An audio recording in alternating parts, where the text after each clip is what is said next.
बिस्मिल्लाहिर्रहमानिर्रहीम। अस्सलामु अलैकुम डियर स्टूडेंट्स, हम शुरू कर रहे हैं class 9 physics new syllabus 2025 chapter number 3 dynamics.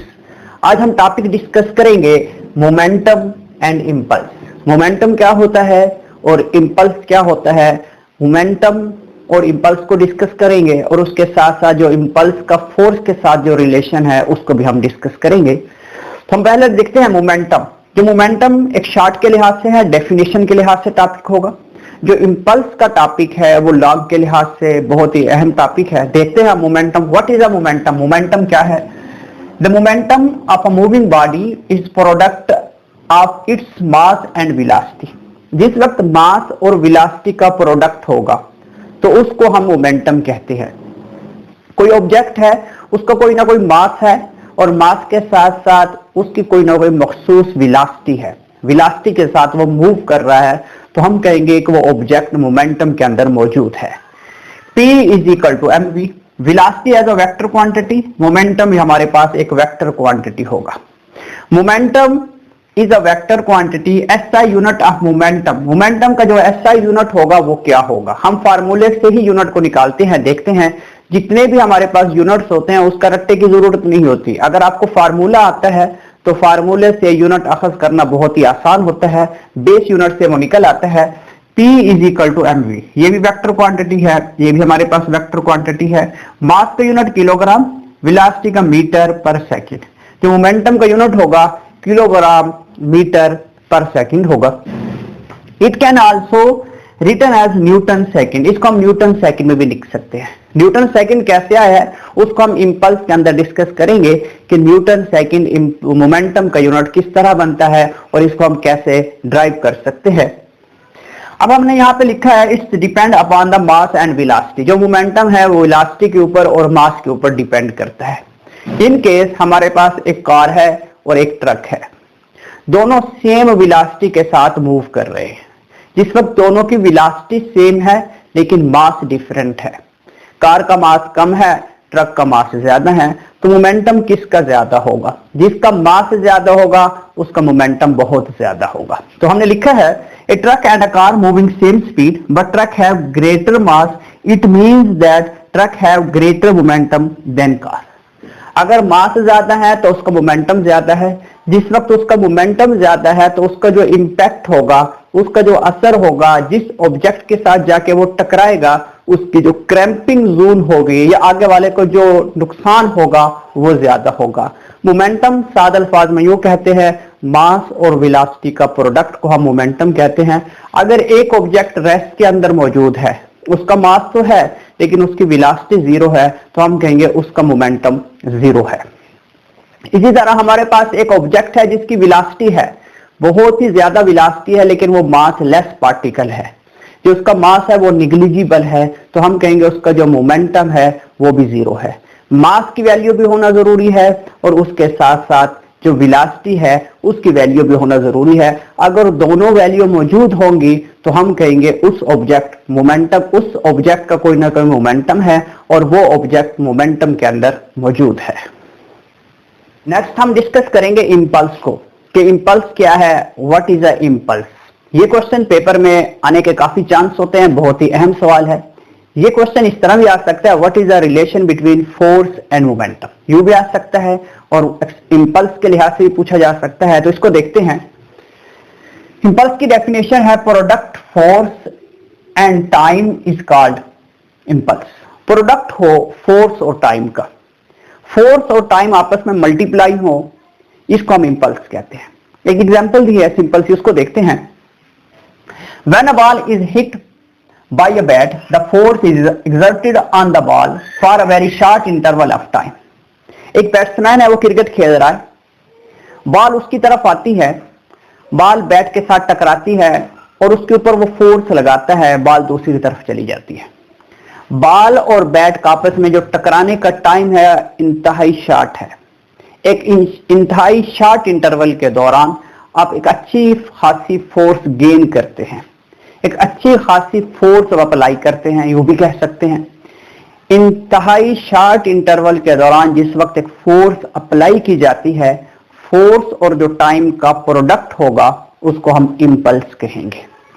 अब यहां पे जो उसकी इनिशियल वेलोसिटी थी vi थी, टाइम t के बाद डेल टी, टाइम t के बाद टाइम के अंदर चेंज आया, टाइम t के बाद उसकी वेलोसिटी vf हो जाती है। जिस वक्त उसकी वेलोसिटी vf हो जाती है तो यहां से हम एक्सेलरेशन हासिल करते हैं, क्योंकि इनिशियल वेलोसिटी vi है, फाइनल वेलोसिटी vf हो जाती है आफ्टर कोलिजन, तो हमें एक्सेलरेशन मिलता है del v dividing by, acceleration होता है जी del v dividing by del T.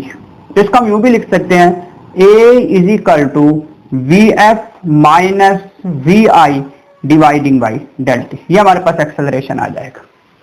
अब यहां पे हम अप्लाई करते हैं Newton second law of motion, F is equal to m में। तो हमारे पास आ गया है जी F is equal to m में, और हमें पता है कि एक्सेलरेशन किस चीज के बराबर है, F is equal to m V F minus we i dividing by del t. ये हमारे पास एक्सेलरेशन है।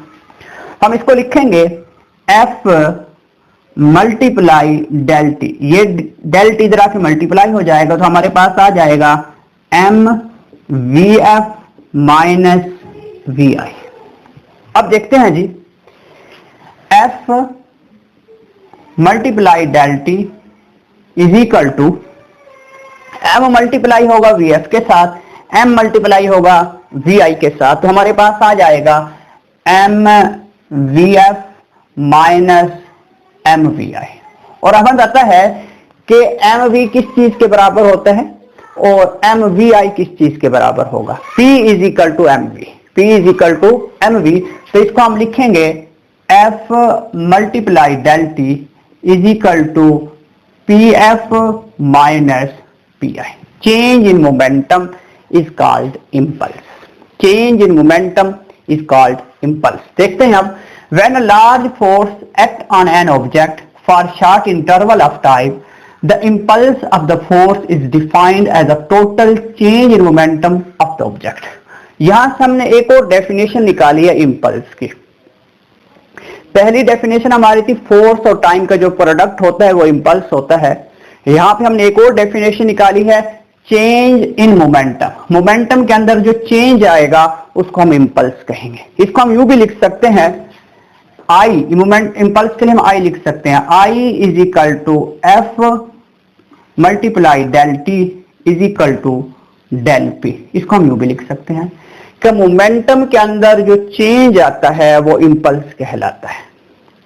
अब इम्पल्स ऑलरेडी एक्सप्लेन है, एक शॉर्ट इंटरवल हो, शॉर्ट इंटरवल में आप जो फोर्स अप्लाई करें वो इम्पल्स है।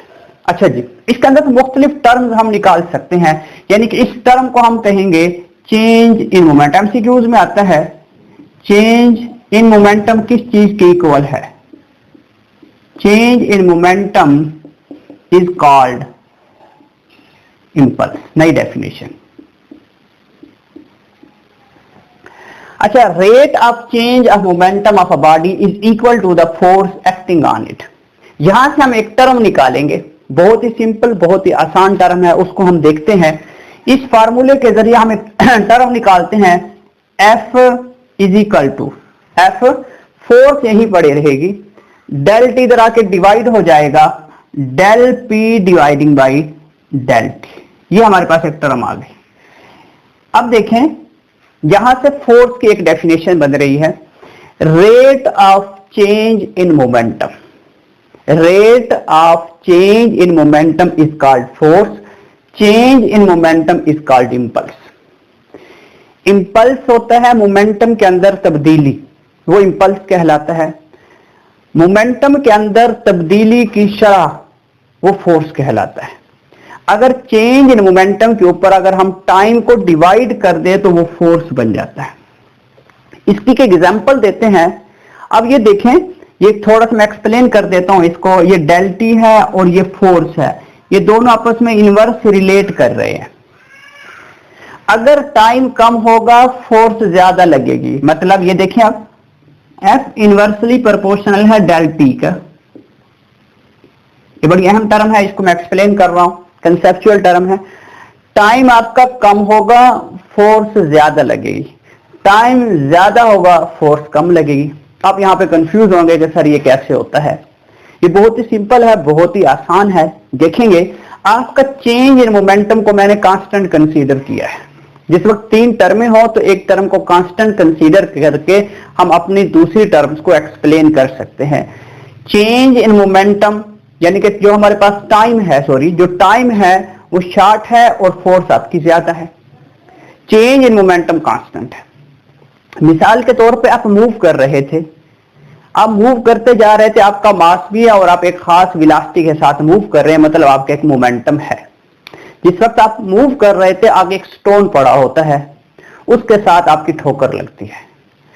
जब ठोकर लगती है तो एक इंतहाई शॉर्ट टाइम के लिए आपकी ठोकर लगती है, आपका पांव सरफेस के साथ जो स्टोन है उसके साथ टकराता है, तो आपको अच्छा खासा पेन होता है, मतलब आपको एक अच्छी खासी फोर्स मिलती है। अब दूसरी एग्जांपल की तरफ चलते हैं। सेम यही बात, आपका मास भी वही था, आप उसी वेलोसिटी के साथ जा रहे थे, आपका पांव स्टोन के साथ नहीं टकराता, आपका पांव किसी ऐसे ऑब्जेक्ट के साथ टकराता है जैसे स्टायरोफोम कह देते हैं, फोम के साथ जाके टकराता है। जिस वक्त फोम के साथ टकराएगा तो आपका पांव अंदर की तरफ धंसता चला जाएगा, क्योंकि वो ऑब्जेक्ट नरम होगा, लाइट ऑब्जेक्ट होगा, वहां पे आपका टाइम इंक्रीज कर जाएगा। जिस वक्त टाइम आपका बढ़ जाएगा तो आपको वहां पे जो फोर्स मिलेगी बहुत ही कम मिलेगी। इसकी एक और एग्जांपल दी जा सकती है। आप बाइक चला रहे हैं, आप एक्सीडेंटली बाइक से नीचे गिरते हैं, आपने हेलमेट पहना हुआ है। जिस वक्त आपने हेलमेट पहना हुआ है तो आपके सर तक जो चोट है, जो इंजर्ड हुए हैं आप, जो पेन है वो पहुंचते पहुंचते टाइम लेगा, क्योंकि हेलमेट दरमियान में आ गया, वहां पे टाइम आपका कंज्यूम हो गया। जिस वक्त वहां पे टाइम कंज्यूम हुआ तो आपको वहां पे जो फोर्स फील होगी वो बहुत ही कम होगी। इन केस हेलमेट नहीं पहना हुआ, डायरेक्ट आप रोड के ऊपर गिरते हैं तो आपको फौरन इंजरी आएगी और अच्छा खासा पेन होगा, क्योंकि आपका जो टाइम लगा बहुत ही शॉर्ट टाइम लगा, आपका टाइम वहां पे कोई जाया नहीं हुआ। जिस वक्त आपका टाइम कम हुआ तो आपको फोर्स ज्यादा फील होगी। लेकिन एक बात जहन में रखेंगे यहां पे कि आपका जो चेंज इन मोमेंटम है वो कांस्टेंट होना जरूरी है। मोमेंटम की जो डेफिनेशन है वो शॉर्ट के लिहाज से, उसका यूनिट, उसका जो हमारे पास फार्मूला है वो शॉर्ट के लिहाज से बहुत अहम है, और जो इंपल्स वाला टॉपिक है ये लॉन्ग के लिहाज से बहुत अहम है। अब हमने एक यूनिट किया था, हमने कहा था कि मोमेंटम का एक और यूनिट होता है, हमने कहा था मोमेंटम का यूनिट न्यूटन सेकंड होता है, उसको भी देख लें वो कैसे आता है। तो यहां भी हम लिख लेते हैं डेल पी, हमने लिखा है एफ मल्टीप्लाई डेल टी। देखें del p is equal to newton और ये सेकेंड, ये चेंज इन मोमेंटम, यानी कि मोमेंटम का एक यूनिट न्यूटन सेकंड है और दूसरा है जी किलोग्राम मीटर पर सेकंड। मैं उम्मीद करता हूं आप लोगों को लेक्चर आसानी से और इजीली समझ आया होगा। नेक्स्ट लेक्चर में मिलते हैं इंशाल्लाह। अपना ख्याल रखिएगा। अल्लाह हाफिज।